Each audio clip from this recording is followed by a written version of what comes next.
Hi guys, இன்றைக்கி வந்து ஒரு டிப் பார்க்கலாம். இந்த டிப் வந்து கண்டிப்பாக பிகினர்ஸ்க்கு மட்டும்தான் யூஸ்ஃபுல்லாக இருக்கும். எக்ஸ்பீரியன்ஸ் பீப்புள் வந்து பார்க்க வேணாம்.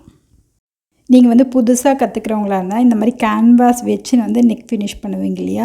அந்த மாதிரி ஃபினிஷ் பண்ணும்போது ஒரு சைடு வந்து ஷோல்டர்கிட்ட மட்டும் எக்ஸஸாக வர மாதிரி இருக்கும். இப்போ வந்து நான் அந்த கேன்வாஸ் வச்சு ஒரு நெக் ஃபினிஷ் பண்ணியிருக்கேன் இல்லையா? அதுலேயுமே சென்டர் கண்டுபிடிக்கிறதுக்காக ஃபோல்டிங் பண்ணி அப்படியே அயர்ன் பண்ணி வச்சுருக்கேன். அந்த சேம் மெத்தட் வந்து நீங்கள் வந்து ட்ரெஸ் குர்த்தியோட இது இருக்கும் இல்லையா? அதையுமே ஃபோல்ட் பண்ணி சென்டரில் வந்து நல்லா வந்து நெயில் வச்சு க்ரீஸ் பண்ணிக்கோங்க. அப்படி இல்லைன்னா இந்த மாதிரி வந்து அயர்ன் பாக்ஸ் வச்சு அயர்ன் பண்ணிவிடுங்க. அப்போ வந்து centre front and centre back வந்து நம்மளுக்கு நல்ல விசிபிளாக வந்து தெரிஞ்சிடும்.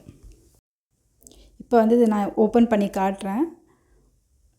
உங்களுக்கு கிளியராக அந்த லைன் வந்து தெரியும்னு நினைக்கிறேன். அந்த அயர்ன் பாக்ஸ் அப்படியே மடித்து ஃபோல்ட் பண்ணி அயர்ன் பண்ணியிருந்தோம் இல்லையா? அது தெரியும். இப்போ அதுக்கு நேராக வந்து அந்த கேன்வாஸ் வச்சுட்டு நல்லா பின் பண்ணிவிட்டு அதுக்கப்புறம் தச்சு விட்டு திருப்பினீங்கன்னா உங்களுக்கு வந்து கொஞ்சம் கூட அந்த ஷோல்டர்கிட்ட எக்ஸஸ் வராது. நெக்லைன் வந்து ரொம்ப நீட்டாக வந்து ஃபினிஷ் ஆகி வரும்.